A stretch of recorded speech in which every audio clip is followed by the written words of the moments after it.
अच्छे मार्क्स लाना कौन नहीं चाहता, सभी चाहते हैं। लेकिन प्रॉब्लम यह है कि पढ़ाई में मन नहीं लगता, कंसंट्रेशन नहीं बन पाता है। तो दोस्तों, यह वीडियो आपके लिए है और बहुत ही शानदार होने वाली है। इसको प्लीज एंड तक देखें।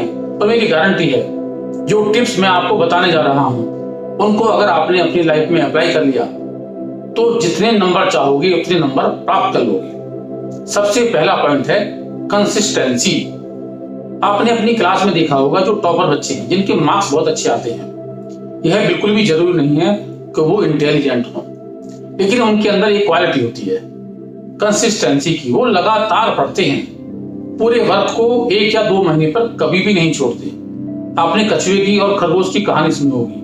खरगोश बहुत तेज दौड़ता था, उसके बावजूद भी कछुए से हार गया, क्योंकि कछुआ लगातार चलता रहा। उसके काम में, वर्क में कंसिस्टेंसी थी और वो जीत गया। सेम स्टोरी अपने साथ होती है, आप लोगों के साथ होती है। अगर आप थोड़ा थोड़ा रोज पढ़ते रहेंगे तो जब एग्जाम आएंगे तो आपको वर्कलोड नहीं लगेगा और आप जितने नंबर चाहोगे उतने नंबरों से आराम से पास हो जाओगे। आपका कंसंट्रेशन भी धीरे धीरे बनता चला जाएगा। दूसरा है टाइम टेबल जरूर बनाइए प्लीज। बिना टाइम टेबल के कब पढ़ना है, क्या पढ़ना है और कितना पढ़ना है, कौन सा सब्जेक्ट पढ़ना है, इसका पता ही नहीं चल पाएगा। आप फ्री नहीं रह सकते और ना ही अपनी पढ़ाई को फ्री छोड़ सकते हो। अगर आपने टाइम टेबल बना लिया, उसी के अकॉर्डिंग आपको उठना है, उसी के अकॉर्डिंग आपको पढ़ना है, उसी के अकॉर्डिंग आपको सब्जेक्ट लेने हैं, तो आपका वर्क कवर होता चला जाएगा, काम कवर होता चला जाएगा। और पढ़ाई में भी जैसे जैसे वर्क आपका पूरा होता चला जाएगा, पढ़ाई में भी आपका मन लगता चला जाएगा। पढ़ाई में मन ना लगने का एक बहुत बड़ा कारण यह भी होता है कि हमारा वर्कलोड, काम बहुत इकट्ठा हो जाता है। और जब टाइम टेबल बना लोगे तो हमको पता होगा कौन सा सब्जेक्ट हमको कब पढ़ना है और कितनी देर पढ़ना है। तो जब टाइम टेबल बन जाएगा तो वो वर्क हमारे ऊपर हावी नहीं होगा। वर्क के अकॉर्डिंग, टाइम टेबल के अकॉर्डिंग ही हम पढ़ाई करना स्टार्ट कर देंगे और हम अपने उस सिलेबस को अचीव कर लेंगे। तीसरा है अच्छा खाना खाइए, हेल्दी फूड लीजिए।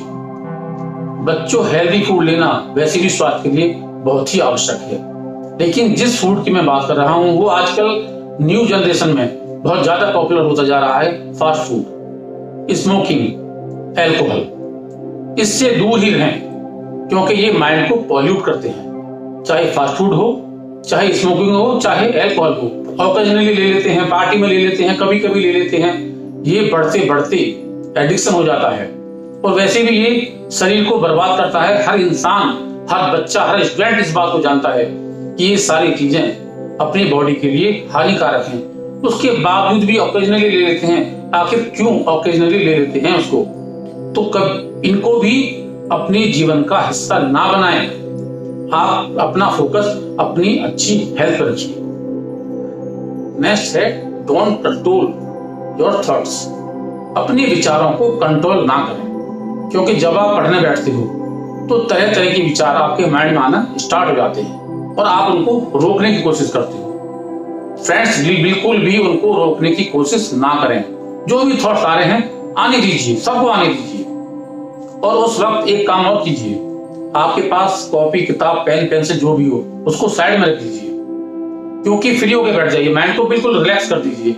जो थॉट्स आ रहे हैं आने दो, उसमें एक थॉट और अपनी तरफ से ऐड कर दीजिए, अपने टारगेट्स का, गोल का, उसको भी आने दीजिए, क्योंकि वो भी आएगा साथ में। जब और थॉट्स आपके पास आएंगे तो उनकी भी एक लिमिट है, कितने आएंगे, कब तक आएंगे, 10 मिनट, 15 मिनट, 20 मिनट, जो भी आ रहे आने दो, एक बार सबको आने दो। और जब वो आना बंद हो जाए फ्रेंड्स, फिर पढ़ना स्टार्ट कीजिए, क्योंकि अब आप के पास कोई ऐसा थॉट आने वाला नहीं है जो आपको पढ़ने में डिस्टर्ब करेगा। और पढ़ना स्टार्ट कर दीजिए।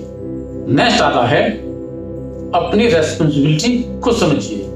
आप स्टूडेंट हो और स्टूडेंट का काम है पढ़ना। यह काम आपके पेरेंट्स का नहीं है, आपके टीचर्स का नहीं है, आपके बहन भाई का नहीं है, आपके ट्यूशन टीचर का नहीं है। तो पढ़ना आप स्टार्ट कर दीजिए, क्योंकि यह केवल और केवल आप ही कर सकते हो और यह आपका काम है। इस रेस्पॉन्सिबिलिटी को आपको समझना होगा। अपने पेरेंट्स को फॉलो कीजिए।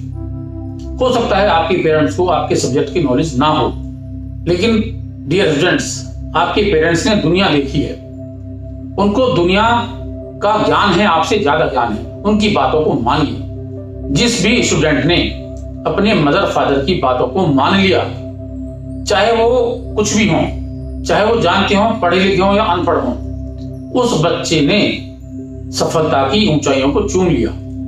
अपने मदर फादर से आर्गुमेंट करने की जरूरत नहीं है। इस एज में, जो आपकी एज है आज की डेट में, मदर फादर से डिस्कशन करने में, आर्गुमेंट करने में ही अपनी सारी एनर्जी वेस्ट कर देती हो। वो केवल इतना चाहते हैं कि उनके बच्चे बनकर अपने पैरों पर खड़े हो जाएं। वो क्यों आपसे आर्गुमेंट करेंगे? वो अपने एक्सपीरियंसेस को आपसे शेयर करते हैं, जिससे आप लाइफ में उस गलती को ना करो जिस गलती को वो कर चुके हैं। लेकिन क्योंकि आपको लाइफ का एक्सपीरियंस तो है नहीं, अपने मदर फादर की नॉलेज पर आप उंगली उठाते हो और उनके एक्सपीरियंस को गलत ठहराते हो। उन पर आंख बंद करके विश्वास करो, क्योंकि उनसे बड़ा वेलविशर दुनिया में आपका कोई हो नहीं सकता। आप कुछ भी बन जाओगे, तब भी उनसे बड़ा वेलविशर आपका कोई नहीं होगा। इस बात को गांठ बांध लीजिए। ब्लाइंड फेथ अपने पेरेंट्स पर करना स्टार्ट कर दीजिए। वो जो बोले आप उनकी बात को मानो। नेक्स्ट पॉइंट है, समय कभी लौट कर नहीं आता। इस बात को गांठ बांध लीजिए। हम कहते हैं अभी तो 2 महीने पड़े हुए हैं, अभी तो 4 महीने पड़े हुए हैं, मैं सब कवर कर लूंगा। डियर स्टूडेंट्स, गांठ बांध लो। जिंदगी में समय कभी लौट कर नहीं आता। सब कुछ मिल सकता है, समय कभी लौट कर नहीं आएगा। कवर अप हो नहीं सकता, क्योंकि जो समय जा चुका है उसको आप कैसे कवर कर सकते हो?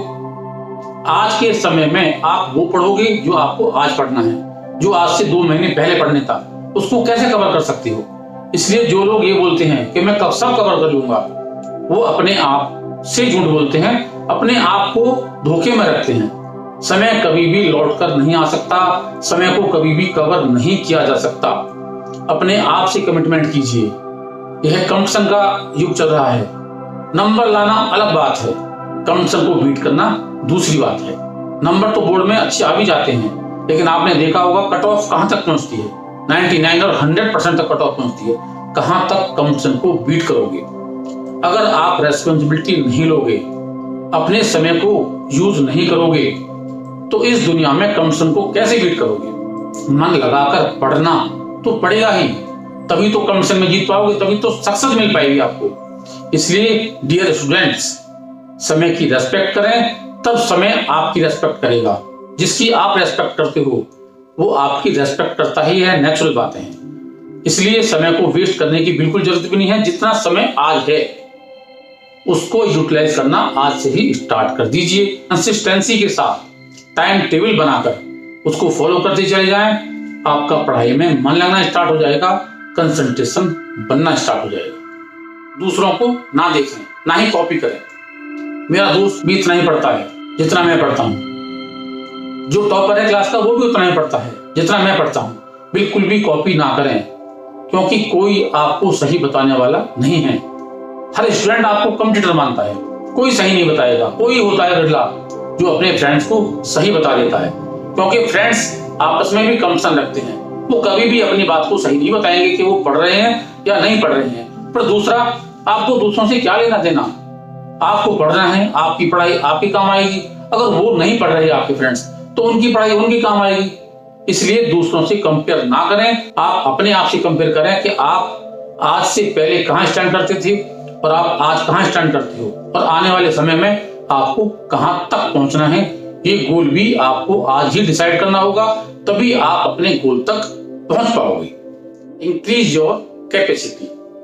डियर स्टूडेंट, आप अगर आज सोचोगे कि आज ही 12 घंटे 14 घंटे पढ़ लोगे, यह संभव नहीं हो पाएगा। आज से 2 घंटे 3 घंटे जो जितना पढ़ रहा है, अगर आप 4 घंटे पढ़ते हो तो इसको बढ़ा के 6 घंटे पे ले जाइए। अगर आप 6 घंटे पढ़ते हो तो इसको बढ़ा के धीरे धीरे 8 घंटे पे ले जाइए, क्योंकि प्रैक्टिस से ही आपकी कैपेसिटी धीरे धीरे बढ़ती चली जाएगी। जैसे मैं अपना एग्जांपल आपको देता हूं कि जब मैं कंस्ट्रक्शन इंडस्ट्री में काम करता था, तो सालों से बिल्डिंगों पे चढ़ते रहते थे और मैं 30 स्टोरी बिल्डिंग तक आराम से चढ़ जाता था। लेकिन अब क्योंकि मैंने बिल्डिंगों पे चढ़ना बंद कर दिया है, मैं उस इंडस्ट्री में काम नहीं करता हूं, तो मुझको 6-7 स्टोरी बिल्डिंग पे चढ़ने में ही अनईजी फील होता है, क्योंकि आदत नहीं रही। जब आदत रहती है तो हमारी कैपेसिटी धीरे धीरे बहुत बढ़ जाती है। आपने वैसे भी गेम्स में भी देखा होगा, प्लेयर्स रोज प्रैक्टिस करते हैं, क्योंकि प्रैक्टिस करने से उनकी कैपेसिटी इंक्रीज होती है। इसी तरह से आप भी अपनी पढ़ाई को लगातार बढ़ाते चले जाइए, अपने हैबिट में ले आइए, उससे आपकी कैपेसिटी इंक्रीज होगी और फिर आप जितना चाहोगे 10 घंटे, 12 घंटे, 14 hours as per your requirement उतनी पढ़ाई आप आराम से कर लोगे, बिना थकावट के, बिना मन के उछते हुए, क्योंकि आपको धीरे धीरे आदत पड़ चुकी है, आपकी अब कैपेसिटी इंक्रीज हो चुकी है। अपनी हेल्थ पर पूरा ध्यान दीजिए। 30 मिनट, 40 मिनट, 50 मिनट अपनी हेल्थ पर भी दो। बहुत से स्टूडेंट्स मैंने कहता सुना है कि उनके पास बहुत ज्यादा काम है, समय नहीं मिलता है पढ़ाई के बाद, क्योंकि नोट्स बनाने हैं, ट्यूशन के नोट्स, क्लास के नोट्स, कंपटीशन के नोट्स। एग्री, आपसे बिल्कुल सहमत हूं। अगर आप बीमार होगे, बुखार आ रहा है, कभी बॉडी पेन, कभी सिर में पेन, कहां से पढ़ाई करोगे? इसलिए फिट रहना बहुत जरूरी है। और आपकी आज ये रिक्वायरमेंट भी है, आपकी कोई और रेस्पॉन्सिबिलिटी नहीं है, आपको पैसे अर्न नहीं करने हैं, आपको घर में किसी और काम में कंट्रीब्यूट नहीं करना है। पेरेंट्स ने आपको केवल आज पढ़ाई के लिए छोड़ा हुआ है, यही आपकी जिम्मेदारी है। इसलिए 30 मिनट, 40 मिनट, 50 मिनट जितना भी आप समय निकाल सकते हो, समय को मैनेज करिए और अपने फिटनेस पर भी पूरा ध्यान दीजिए। जितने स्वस्थ रहोगे, माइंड भी उतना ही स्ट्रांग रहता है। बीमार बॉडी में माइंड भी बीमार हो जाता है। आपका माइंड बार बार आपकी बीमारी बजाएगा, कभी पेन बजाएगा, कहां से पढ़ पाओगे? इसलिए फिट रहना, फिट माइंड के लिए भी उतना ही जरूरी है। फ्रेंड्स, आपको यह मेरी वीडियो कैसी लगी? अपने एक्सपीरियंसेस और सजेशंस इस वीडियो में जरूर शेयर करना, और वीडियो पसंद आई हो तो लाइक करके शेयर भी कर देना। और अगर मेरा चैनल सब्सक्राइब ना किया हो तो प्लीज सब्सक्राइब करके बेल आइकॉन को भी दबा देना, जिससे कि मेरी सारी वीडियोस आपको समय से मिलते रहें। स्वस्थ रहें, मस्त रहें, और प्लीज अपने पेरेंट्स की रेस्पेक्ट करें, उनको फॉलो करें, उनके साथ कनेक्ट रहें। धन्यवाद।